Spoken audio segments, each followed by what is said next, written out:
Hello, my name is Bailey Feistner. I'm from Sanborn County 4-H, and this is my 10th year in 4-H. I've been doing companion animal since the beginning of companion animal, and Lucy here has been with me the whole time. And so today we're going to be showing you guys what you can do to improve your companion animal, and if you're just getting started out, some of the things that you can go through to make sure that your presentation is top-notch. So first off, I'll start by introducing my little side partner here. This is Lucy. She's a 9-year-old gray cockatiel female. She is from the semi-arid regions of Australia. However, you can typically find these surrounded all throughout the US, not in the wild, but in your local pet stores and different types of breeders. So Lucy has been with me since she was only a year old, and so we've been showing together for a long time. And she gets a little worked up whenever she travels. But starting off today, one of the really important things about companion animal is that we talk about the care of our animal and the care of the cage. So today she's in her traveling cage, which is a little different than when she's in her big cage at home. One of the really important things when you're doing companion animal is to make sure that if you are in a traveling cage that you have pictures of your actual cage. So when you get home and you're making sure your animal's good, snap a few pics of your actual cage. But in her traveling cage, you want to make sure you have her food and water as she has, and that it's all nice and clean and put together for her. She is really not in the mood. This is all really, really important stuff to give the judge, kind of that look into what your animal's daily life is. When we talk about how I take care of my animal, for cleaning the cage, I clean it once weekly. I remove the bottom tray, and she has a bottom tray in her big cage at home. And we completely take that out, clean it with a bird-safe disinfectant, and set that out to dry. Then we take each of her food and water, little cups. We clean those out, we make sure they're all good. We take things like her little stand, and we wipe down her cage all the way just to make sure it's all clean and all sanitized. Especially with the bird flu coming through South Dakota right now, we want to make sure that my bird is safe and that she doesn't infect anyone else's flock or mine. So we work really hard to make sure that she's always safe and healthy, and that's something really easy to do. Now for her personal care, she gets her wings trimmed every about 2 to 3 months, depending on the time. And then she gets her nails trimmed kind of whenever she needs. So when we take them into the vet and they do it, they kind of assess what that looks like. Another thing is keeping her beak trimmed down. So if you notice, these little toys all have like some wood contraptions in them. Those are something that she can use to kind of trim her own beak down, because it's kind of hard on them when you go in and actually cut it yourself.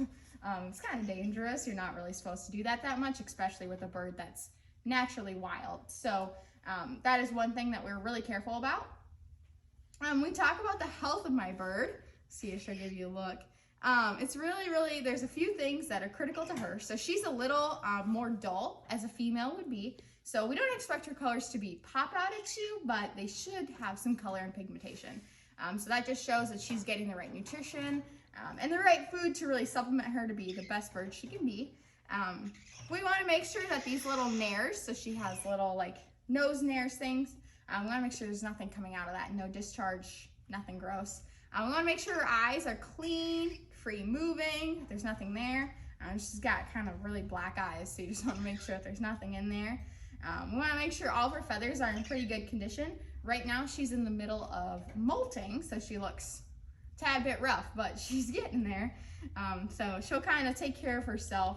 Another thing we do is once a week we run a cloth over her just to make sure she gets really dusty. So just to kind of remove that layer. Otherwise birds are pretty self-manageable, so she really likes to manage herself. Another kind of interesting thing when we talk about our past, they said they're from the semi-arid regions of Australia.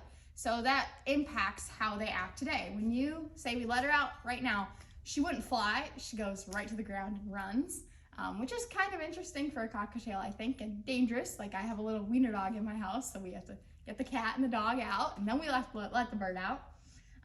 But it's always interesting to me that they run around, and that's because where they're from in Australia, it's really open, flat ground. That's also why, if you've heard her chirp at all today, she like screeches and doesn't, have a nice like Tweety bird chirp. So that's kind of something, is they're a lot more loud, a lot more vocal, to get their voice spread across those big open regions that they are naturally from. Something really unique about Lucy is this little crest on top, which once again, I said she's molting, so it looks a little tough, but different emotions string from. So when she's got that thing all the way up, she's pretty curious. So right now, she's not really sure what's going on, but she likes that the camera's in her face, so she's not afraid to pose a little. When she has it all the way up, that typically means she's happy, she's exploring, she's looking at stuff. Now when it's all the way down, that means she's not so happy. And there's about 24 different ranges of motions in there that you can look at from her different body, but those are kind of 3 simple ones that you can always kind of note. And even as you're watching her move around, you can see as my hand goes up, she gets annoyed, and as she sees new people, she gets curious. So that's something really unique and a really fun way to kind of get to explore your bird and read their emotions. Something special we always do for show day is we trim her wings a little differently. So her wings are a little longer than they are typically. We trim them so that way she can't fly around our house like a crazy woman, and it just makes it a little easier for maintenance. But for show day, we always leave them a little longer so they're not so beat up. Sometimes when they trim them, it gets kind of wild, so they're a little beat up on the edges. And then we just trimmed her nails a little more neat, not just, you know, clip them off and make her look a little nicer. Everything we do for show day is just to try and make her comfortable. A big thing that is in companion animal is you're supposed to tell what you learned. When I started this project, we kind of got the bird on a random, like, aloof thing. My brother told me it could talk. It couldn't. That was very disappointing. So I've had the bird now for 9 years, and I've learned a lot about her. Like I said, all those different things about Australia, all the different things that make Lucy Lucy, I've definitely learned slowly but surely. You know, discovering that she wasn't a male was also quite disappointing. There was a whole range of emotions and things that I learned from being in companion animal. It kind of forced me to get to know her that much better. So it's definitely something that she's grown with me on, and hopefully is a little more respectful. We also learned a little bit about her food routine. Oh boy, hopefully she didn't go for the breakaway. Stan, hey, you're fine. Okay. So a bird's food is one of the most important parts of what they do, because birds in a cage can get what's called fatty liver disease, which is extremely common in cockatiels. So one of the things I learned from companion animal is that I needed to vary up my food routine a little better. And so we tried premium cockatiel food, and you can see she likes it a lot better. So if you note some of the food in here, it's got all different colors, kind of all different mixtures.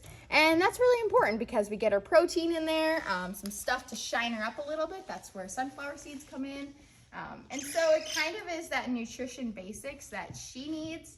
And those are all really important things when we talk about the nutrition of our animal. Obviously, making sure they have water 24/7, and that is fresh, because she won't drink it if it's not fresh.